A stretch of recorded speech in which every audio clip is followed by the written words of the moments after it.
Els testimonis de Jehovà, seguint les seves creences, es neguen a rebre transfusions de sang, fins i tot en situacions en què perilla la seva vida.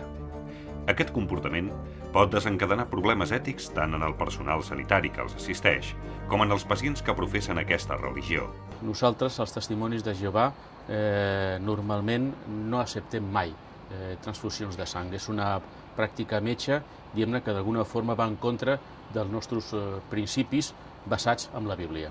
Davant d'aquesta situació, l'Observatori de Bioètica i Dret del Parc Científic de Barcelona ha elaborat un document que recull pautes útils per al ciutadà, els centres essencials i l'administració, que ajuden a aclarir si s'han de respectar les decisions dels pacients que són testimonis de Jehovà. Todas las personas tienen el derecho a consentir cualquier tratamiento que se le haga sobre sus personas y por tanto tiene el derecho a no consentir un tratamiento con el cual no esté de acuerdo.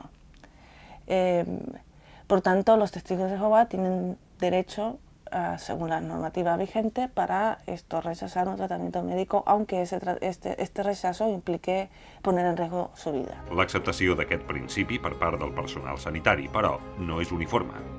Es poden generar situacions en què les conviccions dels professionals de la salut s'anteposin a les decisions del pacient si la situació arriba a ser extrema.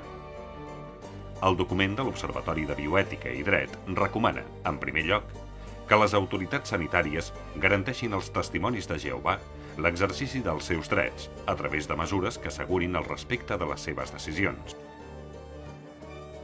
El comportament dels professionals sanitaris envers el rebuig a les transfusions sanguínies, el marc legal actual el que defineix clarament és que el professional ha d'acceptar la decisió del pacient. Evidentment, una decisió que provingui d'una persona capacitada, adulta, que sap el que vol, i cal també tenir les cauteles de garantir-te que pren aquesta decisió sense pressions d'entorn, que la pren lliurement. El nou document de l'Observatori recomana també elaborar unes pautes d'actuació per a tots els centres sanitaris.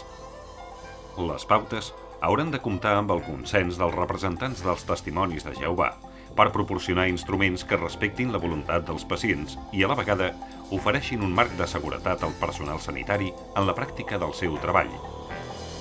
Jo insistiria en un tema que em sembla important, i és que els testimonis de Jehovà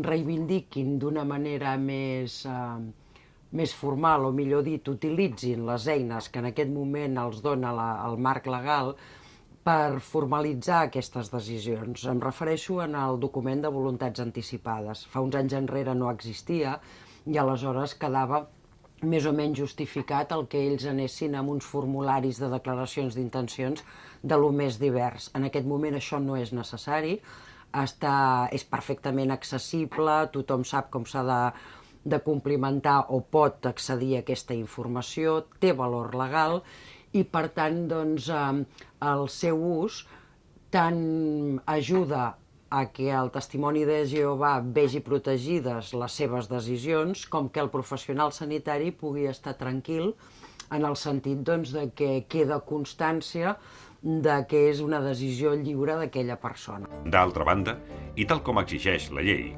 el document assenyala que el rebuig al tractament cal que consti per escrit i la signatura del consentiment informat s'haurà de fer garantint que el pacient ha comprès els riscos de la seva decisió.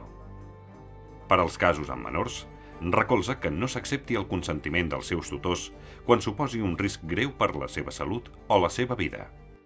Cuando un menor está en peligro o por motivos de una patología determinada necesita un tratamiento de sangre, de transfusión de sangre, la decisión médica que se debe aplicar es la que va en mayor interés para la vida y salud del menor. Finalment, l'Observatori de Bioètica i Dret inclou en les seves recomanacions el desenvolupament de polítiques públiques destinades a procurar tractaments alternatius en què es tingui en compte els principis de justícia, solidaritat i igualtat, d'una banda, i l'autonomia de qui rebutja un tractament estàndard, de l'altra.